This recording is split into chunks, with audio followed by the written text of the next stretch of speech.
بسم اللہ الرحمن الرحیم۔ حضرت علی رضی اللہ تعالیٰ عنہ بیان کرتے ہیں، حضرت ابو بکر رضی اللہ تعالیٰ عنہ نے مجھے حدیث بیان کی اور حضرت ابو بکر رضی اللہ تعالیٰ عنہ نے سچ فرمایا۔ انہوں نے بیان کیا، میں نے رسول اللہ صلی اللہ علیہ وسلم کو فرماتے ہوئے سنا، جب کوئی شخص کسی گناہ کا ارتکاب کرتا ہے پھر وضو کر کے نماز پڑھ کر اللہ سے مغفرت طلب کرتا ہے تو اللہ اسے معاف کر دیتا ہے۔ پھر آپ صلی اللہ علیہ وسلم نے یہ آیت تلاوت فرمائی۔ ترجمہ: اور وہ لوگ جب کوئی برا کام کر گزرتے ہیں یا اپنی جان پر ظلم کر بیٹھتے ہیں تو اللہ کو یاد کرتے ہیں، پھر اس سے اپنے گناہوں کی مغفرت طلب کرتے ہیں۔ مشکوٰۃ المصابیح، حدیث نمبر 1324۔ حضرت بریدہ رضی اللہ تعالیٰ عنہ بیان کرتے ہیں، ایک روز رسول اللہ صلی اللہ علیہ وسلم نے صبح کے وقت حضرت بلال رضی اللہ تعالیٰ عنہ سے پوچھا، کس عمل کی وجہ تم مجھ سے پہلے جنت میں چلے گئے؟ میں جب بھی جنت میں گیا تو میں نے تمہارے جوتوں کی آواز اپنے آگے سنی۔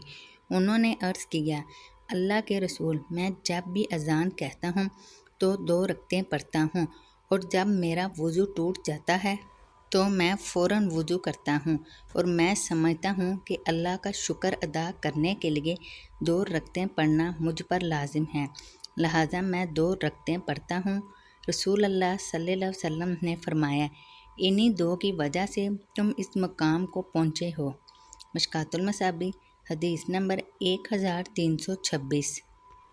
حضرت ابن عباس رضی اللہ تعالیٰ عنہ سے روایت ہے کہ نبی صلی اللہ علیہ وسلم نے عباس بن عبد المطلب رضی اللہ تعالیٰ عنہ سے فرمایا، اے چچا جان عباس، کیا میں آپ کو کچھ عطا نہ کروں؟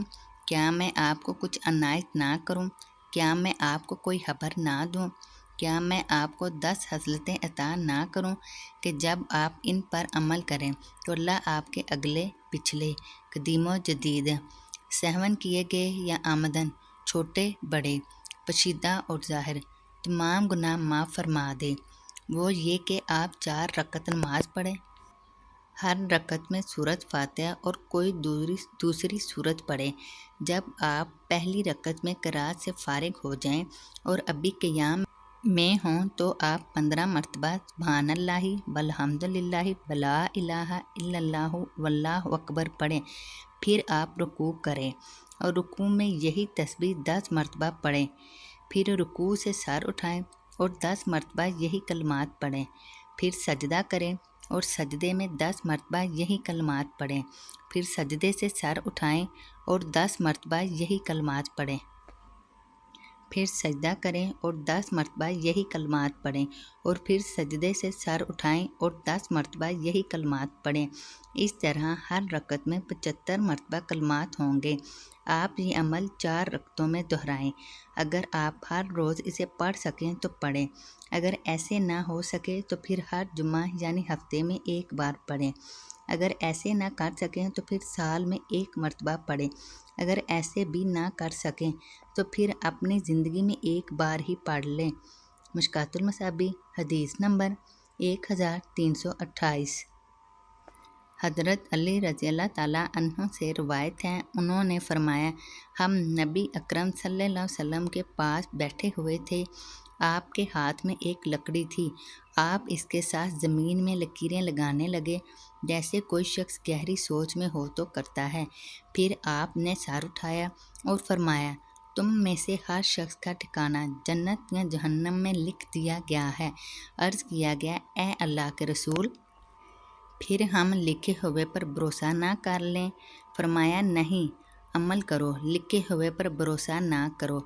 ہر کسی کے لیے وہ کام آسان ہو جاتا ہے جس کے لیے وہ پیدا کیا گیا۔ پھر آپ صلی اللہ علیہ وسلم نے یہ آیات تلاوت فرمائی۔ ترجمہ: جس نے اللہ کی راہ میں دیا اور اپنے رب سے ڈرا اور اچھی بات کی تصدیق کی تو ہم بھی اسے آسان راستے کی سہولت دیں گے، لیکن جس نے بخل کیا اور بے پرواہی کی اور اچھی بات کی تکذیب کی تو ہم بھی اس کو تنگی اور مشکل کے اسباب میسر کر دیں گے۔ سنن ابن ماجہ، حدیث نمبر 78۔